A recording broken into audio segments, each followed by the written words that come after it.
পুরো বৈশাখ মাস চলাকালীন কিন্তু এই 3টি সবজি ভুল করেও আপনি খাবেন না এবং বাড়িতে পর্যন্ত আনবেন না। তার সাথে একটি লাল কাপড় এবং এক মুঠো সাদা সর্ষে দিয়ে আপনারা পুরো বৈশাখ মাসে যে কোনো একটি দিন, যদি খুব ভালো হয় বৃহস্পতিবার দিন, এই কাজগুলো করতে পারেন, মা লক্ষ্মী দেবীর কৃপা যেমন আপনি লাভ করতে পারবেন, তেমন শত্রুর হাত থেকে রক্ষা পাবেন, শত্রুর কুনজর থেকে রক্ষা পাবেন এবং আপনার সংসারে অর্থ বা ধনের বা অন্যের কোনো দিন অভাব হবে না। পুরো বছরটা কিন্তু আপনি খুব ভালোভাবে কাটাতে পারবেন।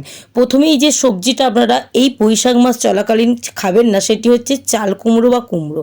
এই পুরো বৈশাখ মাস চলাকালীন জ্যোতিষশাস্ত্র মতামত অনুযায়ী চাল কুমড়ো খাওয়াটা অত্যন্ত অশুভ বলে মনে করা হয়। এবার আপনি যদি মনে করেন সাদা সর্ষে দিয়ে আপনি এই কয়েকটি কাজ বা নিয়ম পালন করতে চান, অবশ্যই ভক্তি এবং শ্রদ্ধার সাহায্যে করবেন। একটি রূপোর পাত্রে বা একটি মাটির পাত্রে সামান্য কর্পূর দিয়ে সাদা সর্ষে যদি আপনারা বৃহস্পতিবার দিন সন্ধ্যার সময় জ্বালিয়ে দিতে পারেন, অত্যন্ত শুভ বলে মনে করা হয়। আপনার যদি মনে হয় শত্রুর কুনজর আপনার ওপর পড়েছে, সেই শত্রুর কুনজর থেকে কিন্তু আপনি রক্ষা পেতে পারবেন।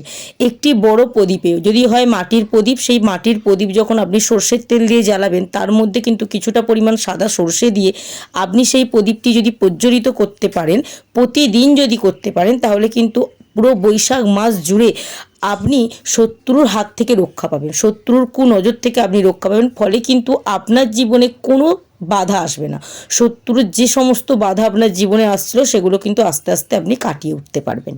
এছাড়াও পুরো বৈশাখ মাস জুড়ে যে দ্বিতীয় সবজিটি আপনার খাবেন না, সেটি হচ্ছে কচু বা কচু শাক। কচু বা কচু শাক খাওয়াটাও কিন্তু পুরো বৈশাখ মাস জুড়ে অত্যন্ত অশুভ বলে মনে করা হয়। জ্যোতিষশাস্ত্র মতামত অনুযায়ী সাদা সর্ষেকে আপনি যদি গঙ্গা জল দিয়ে ভালো করে ধুয়ে নিয়ে একটি হলুদ কাপড়ের মধ্যে রেখে তার সাথে কিছুটা পরিমাণ কর্পূর দিয়ে ওটি একটি পুঁটলি তৈরি করে সেই পুঁটুলিটা যদি আপনি আপনার বাড়ির প্রধান দরজার কাছে ঝুলিয়ে দিতে পারেন, এতে কিন্তু আপনার আর্থিক সমস্যা দূর হয়।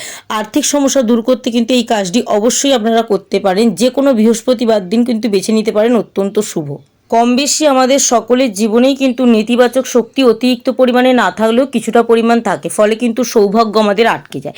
এই সৌভাগ্য বৃদ্ধি করতে চাইলে, জীবনের মধ্যে থাকা নেতিবাচক শক্তি দূর করতে চাইলে অবশ্যই কিন্তু পুরো বৈশাখ মাসের মধ্যে প্রতি সপ্তাহে যে বৃহস্পতিবার দিন আসছে, ওই বৃহস্পতিবার দিন কিছুটা পরিমাণ হলুদ বা সাদা সর্ষে, সেই সর্ষে নিয়ে যদি আপনি আপনার বাড়ির বাইরে বেরিয়ে চারপাশে ছড়িয়ে দিতে পারেন, এতে কিন্তু আমাদের সংসারের মধ্যে কোনো অশুভ শক্তি প্রবেশ করতে পারবে না।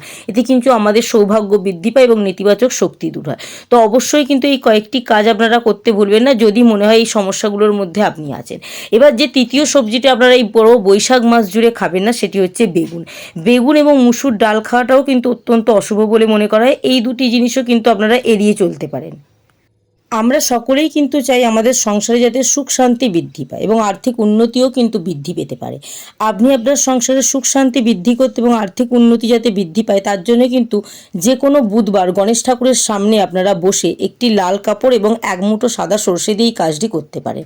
আপনি আপনার ডান হাতে সাদা সর্ষেগুলো নেবেন, নেওয়ার পর গণেশ ঠাকুরের সামনে বসবেন, নিজেকে পরিষ্কার বস্ত্রে স্নান সম্পন্ন করার পর, এবং ডান হাতে সর্ষেগুলো নিয়ে আপনি আপনার সংসারের সুখ শান্তির কামনা করবেন, আর্থিক দিকের উন্নতির কথা প্রার্থনা করবেন, বারবার বলবেন। যদি 11 বার হয় খুব ভালো।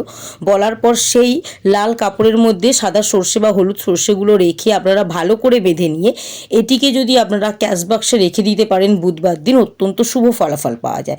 এইগুলো কিন্তু করবেন ঠিকই, তবে ভক্তি এবং শ্রদ্ধার সাহায্যে করবেন। যদি ভক্তি এবং শ্রদ্ধা মনে না থাকে, তাহলে কিন্তু কোনো কাজই করলে তার সফলতা আপনি অর্জন করতে পারবেন না। এবং যে চতুর্থ সবজিটা আপনারা এই দিন খাবেন না, সেটি হচ্ছে মূলো। মূলো খাওয়াও কিন্তু অত্যন্ত অশুভ বলে মনে করা হয়। এবং মা লক্ষ্মী দেবীর যদি আশীর্বাদ পেতে চান, 3, 6, 9 সংখ্যাটি কিন্তু অত্যন্ত শুভ। এই 3, 6, 9 সংখ্যাটি কিন্তু অর্থ আকর্ষণে সাহায্য করে। আপনিও যদি জীবনে অর্থকে আকর্ষণ করতে চান, এই 3, 6, 9 সংখ্যাটি 3 বার কমেন্ট বক্সে লিখে যান। এবং যদি মনে হয় ভিডিওটা থেকে কিছু শিখতে পারলেন, তাহলে ভিডিওটা একটু শেয়ার করে দেবেন। এবং এই পুরো বৈশাখ মাস জুড়ে কিন্তু পুঁই শাক খাওয়া থেকে বিরত থাকবেন। পুঁই শাক কিন্তু এই পুরো বৈশাখ মাস জুড়ে খাওয়াটা অত্যন্ত অশুভ বলে মনে করা হয়। যে কোনো জাতীয় শাক, তবে পুঁই শাকটা কিন্তু এড়িয়ে চলাটা অত্যন্ত শুভ বলে মনে করা হয়।